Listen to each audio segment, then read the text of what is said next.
பாரும் நெஞ்சங்களுக்கு வணக்கம். 2 நாளாக கொஞ்சம் பிஸி, வ்ளாக்ஸ் போட முடியல. ஸோ இது வந்து பார்த்திங்கன்னா சோம்பு, ஓமம், சீரகம் இந்த பவுட்ரு வந்து தண்ணி குடிப்போம்ல நைட்டு எவ்ரிடே. ஸோ அந்த பவுட்ரு தீர்ந்துருச்சு. ஸோ அதுக்கான வீக்கெண்ட் ஆக்டிவிட்டி. ஸோ இதில் சீரகம், சோம்பு, ஓமம் 3ஐயும் நல்லா வானிலையில் நல்லா வறுத்துட்டு அதை கொஞ்சம் மிக்ஸி ஜாரில் அரைச்சி பவுட்ரு பண்ணி வச்சுட்டு ஒரு கிளாஸ் வாட்டரில் கொதிக்க வச்சு தண்ணி கொதிக்க வச்சு அதில் கலந்துக்கலாம். இல்லைன்னா அது கூடவே உள்ளே போட்டு கொதிக்க வைக்கலாம். ஸோ அப்படி தான் ரெடி பண்ணிகிட்ருக்கேன். 6 மந்த் பிஃபோர் வந்து ஒரு கார்ப்பரேட் ட்ரைனிங் அட்டன் பண்ணேன். அதில் ஒரு விஷயம் ட்ரெயினர் சொன்னது என்ன, energy should be pass in proper channel அப்படின்னாங்க. ஸோ அதில் என்ன அப்படிங்கிறது பார்த்தா, எனர்ஜியை வந்து ஒரு ப்ராப்பரான விஷயத்துக்கு ப்ராப்பராக பாஸ் பண்ணால் மட்டும்தான் அது வந்து கண்டிப்பாக அச்சீவ் ஆகும். டே டு டே லைஃப்பில் பார்த்திங்கன்னா நிறைய விஷயத்தை அச்சீவ் பண்ண ட்ரை பண்ணிகிட்டே இருப்போம். ஆனால் அந்த நம்மளோட எனர்ஜியை வந்து ப்ராப்பர் சேனலில் கம்யூனிகேட் பண்ணியிருக்க மாட்டோம். ஸோ இப்போ எக்ஸாம்பிள் பார்த்திங்கன்னா வாக் பண்ணணும்னு நினைப்போம். ஆனால் அது வந்து ஏதோ ஒரு டைமில் பண்ணியிருப்போம். ஆனால் மார்னிங் எம்டி ஸ்டமக்கில் பண்ணும்போது என்னமா நடக்கும் அப்படின்னா ஃப்ளஷ் அவுட் ஆகும். பாடியோட எல்லா இதுவுமே ஃப்ளஷ் அவுட் ஆகி ஸ்வெட்டிங் ஆகி நடக்கும். ஸோ இந்த மாதிரி எதில் பண்ணியிருக்கணும், எப்போ பண்ணணும், அந்த மாதிரி ஒரு ப்ராப்பராக பண்ணியிருக்க மாட்டோம்.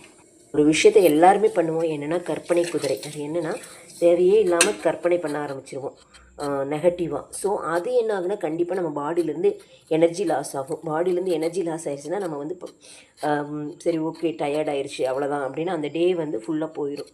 ஸோ அதுக்கு பதிலாக இல்லை நம்ம இதை பண்ணலாம், இதை பண்ணால் நம்மளுக்கு ஹெல்த்து நல்லாயிருக்கும், இதை பண்ணுனா நம்மளோட மைண்டு நல்லாயிருக்கும், பாசிட்டிவாக ஒரு பாட்டு கேட்கலாம், பரவாயில்லை டைம் போனால் போயிட்டு போது நம்ம இதை பண்ணலாம் அப்படின்னு சொல்லிட்டு அந்த மாதிரி ஃபோக்கஸ் அதுக்குள்ளே ஊன்றி செய்கிற ஒரு விஷயத்தில் என்ன நடக்குமோ அதுக்கான ரிசல்ட் கொடுக்காம போனதே இல்லை.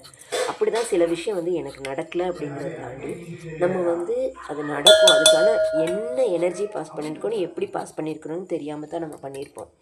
ஸோ இது வந்து ப்ராக்டிஸ் பண்ணி தான் வரும். இது நார்மலாக நம்மளுக்கு வராது. ஈவன் ப்ராக்டிஸ் பண்ணுறவங்களுக்கும் ஃபுல்லாக வருமானு கேட்டால் இல்லை. அவங்க டே டு டே ஒவ்வொரு நாளும் அவங்க வந்து அதை அச்சீவ் பண்ண ட்ரை பண்ணிக்கிட்டே இருக்கிறாங்க. அதில் மேபி ஒவ்வொருத்தங்க 120% போட்டு 100% அச்சீவ் பண்ணுறாங்க. ஒருத்தங்க வந்து 100 போட்டு 80 அச்சீவ் பண்ணுவாங்க. ஒருத்தங்க 70 போட்டு 100 அச்சீவ் பண்ணுவாங்க. 70 போட்டு 100 அச்சீவ் பண்ணுறவங்க ஸ்ட்ராங்காக வந்து அவங்களோட விஷயத்தை யூனிவர்ஸ் வேலை செய்ய கொடுத்துருவாங்க. அதுதான் லா ஆஃப் அட்ராக்ஷன். நாங்கள் செய்கிற தாட்ஸை நல்லா ஸ்ட்ராங்காக கொடுக்கும்போது யூனிவர்ஸ் அதுக்கான தேடலை, அதுக்கு உண்டான விஷயங்களை இவங்க முன்னாடி கொண்டு வந்து நிறுத்தும். அதுதான் law of attraction. Law of அட்ராக்ஷனை பற்றி நம்ம இன்னொரு செஷனில் கண்டிப்பாக பார்ப்போம். அதை வந்து நான் உங்களுக்கு கண்டிப்பாக போடுறேன். இது டிப்ஸ் பார்த்திங்கன்னா ஃபுல் அண்ட் ஃபுல் ஹெல்த்துக்கு. இதை செய்யும்போது நம்ம வந்து இது கண்டிப்பாக நடக்கும்னு நினச்சி செய்யுங்க. கண்டிப்பாக நல்லாயிருக்கும்.